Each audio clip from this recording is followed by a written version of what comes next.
किसान भाइयों जय बलराम। तो अब मंडी की डिटेल आज सुबह हमने चैनल पर अपलोड कर दी थी। बासमती के जो भी रेट हैं वो आपको चैनल के माध्यम से हम देने की कोशिश कर रहे हैं। वहाँ पे भी हम जाते हैं तो थोड़े बहुत रेट वगैरह के बारे में जानकारी मिल जाती है। और अब आ गए हम अपने खेत जो रोड के साइड वाला है। यहाँ पर GRG 152 और चना लगा हुआ है, साथ में डबल सीडेड बेड पद्धति का। तो उसी के साइड में ये पीछे साइड लगभग 1-1.5 एकड़ जगह है। तो यहाँ है लगी है अपनी GW 322। 18 नवंबर की को पानी लग गया था, आज है 26 नवंबर। 8 दिन की अवस्था हो गई है। फसल आप देख रहे हैं, उसकी ग्रीननेस आप देख रहे हैं और उसका स्वास्थ्य देख रहे हैं। एकदम स्वस्थ फसल है। और इस तरह की फसल आपकी तभी बनेगी यदि घर का बीज है। 70 kg प्रति एकड़। बेसल डोज की बात करेंगे, चलते चलते चर्चा करते हैं। और आगे भी हम अकेला ये कोना साइड का नहीं, हम आगे भी पूरा खेत का भ्रमण करेंगे, आपको आगे देखेंगे। धूप के कारण थोड़ा सा अलग टाइप का देखेगा, लेकिन छाँव में हमने दिखा दिया है। तो ये देखिए कितनी शानदार फसल हुई है। 9 इंच पर 70 kg प्रति एकड़। इसका हमने डोज जो बताया था, यदि आप 1 क्विंटल बीज लेते हैं तो 1 क्विंटल बीज में सीधा 50 किलो DAP और 50 किलो सिंगल सुपर हो गया। 1 क्विंटल में 1 क्विंटल और 25 किलो पोटास प्लस लगभग, क्योंकि वो 1.5 एकड़ में हो जाएगी, तो 7 किलो सल्फर मिलाना है, 7 से 8 किलो। तो वो लगभग आपकी 1.5 एकड़ जगह में हो जाता है 1 क्विंटल।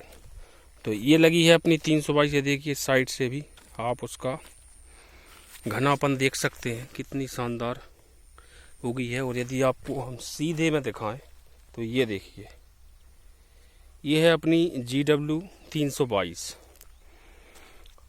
जो कि JNKV अनुसंधान से ब्रीडर लिया था पिछली साल।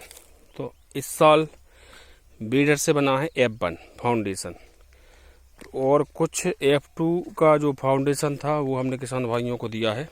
वो F1 से F2 था। तो F1 से F2 देने का कारण ये भी है कि भाई F1 F2 जो रहते हैं बीज, या C1 और C2 आपके यहाँ हो जाएंगे और F1 F2 हम दे देते हैं, जिससे कि आप 2-3 साल उस बीज को चला सकें। बाकी अनुसंधान में उपलब्धता के बारे में हम देखिए, सब कहीं शानदार जर्मिनेशन हुआ है।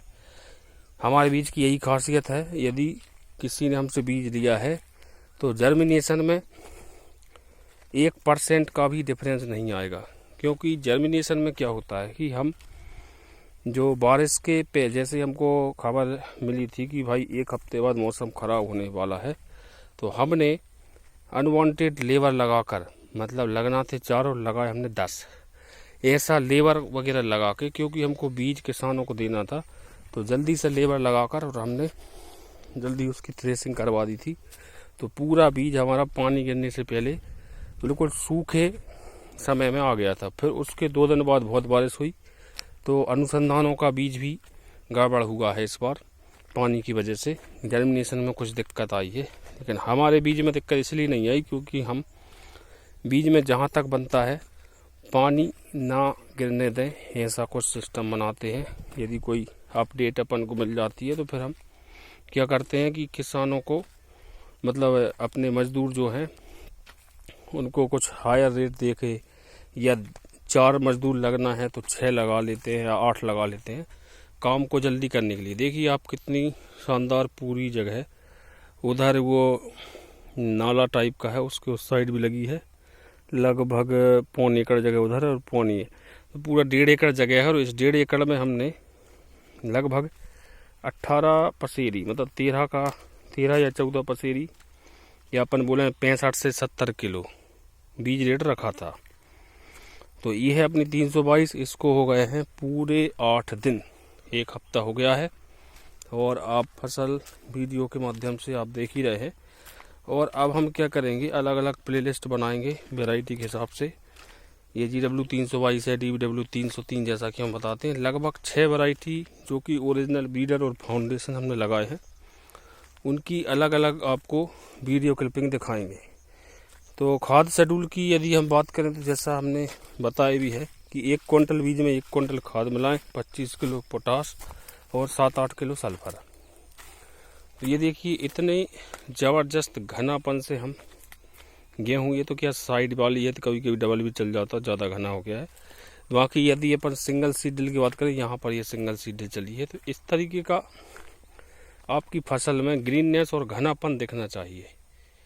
जो किसान हाथ से छिड़काव नहीं करते हैं उनका तो क्या कहना भाई, कोशिश करें आप कि भले ही आप किराए के ट्रैक्टर से या जैसा भी मिले, आप हाथ से छिड़का करके आप अपना 5 क्विंटल का उत्पादन क्या है कम कर लेते हैं।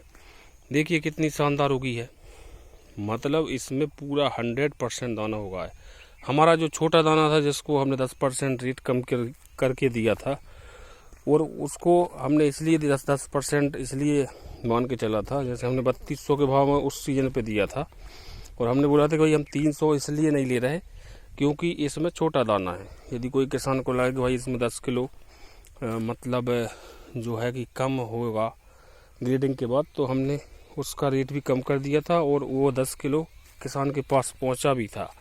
और उसी 10 किलो जो कि लूज माल निकलता उसमें भी जर्मिनेशन हुआ है। इस कारण से क्या हुआ है कि इसको 60 किलो सीड रेट ना रख के हमने 70 किलो रखी, और इसका जर्मिनेशन क्या है 100% आ गया, लगभग 98%। देखिए कितनी शानदार बनी है। तो 98% जर्मिनेशन आने के कारण क्या हुआ कि इसमें अच्छा घनापन आ गया है। तो वैसे यदि इसमें थोड़ा जर्मिनेशन कम रहता तो उसको फटाव के लिए और जगह मिलती। तो इसमें 70 ना डाल के इसको 65 करना था हमको, क्योंकि अब घर का बीज था। तो अपन ने कहा भाई घर वाला, क्योंकि बहुत से किसानों का जर्मिनेशन बिगड़ा है, तो हमने इसीलिए उनको प्रेफर किया था कि आपको घर का बीज 70 किलो प्रति एकड़ के हिसाब से देना है। और आपके कर्मचारी के ऊपर रहता है पूरा सिस्टम, छेद वाला पाइप और छोपा पानी पद्धति जो हम बताते रहते हैं। देखिए डबल रोडर करने से भी आपके जर्मिनेशन में 10% का इजाफा होता है, क्योंकि खेत जितना भी आपका बारीक मिट्टी में बदलेगा उतना आपकी गेहूँ डबल जर्मिनेशन लेगी। और जैसा कि हम बताते हैं कि सीड ड्रिल को आपको ऊपर ऊपर चलाना है जिससे आपका चक्रा घूमता रहे। जैसे ही पानी लगता है तो मिट्टी ऑटोमेटिक उसको घेर लेती है और पूरा सीड आपका मिट्टी के अंदर चला जाता है, और साथ में आप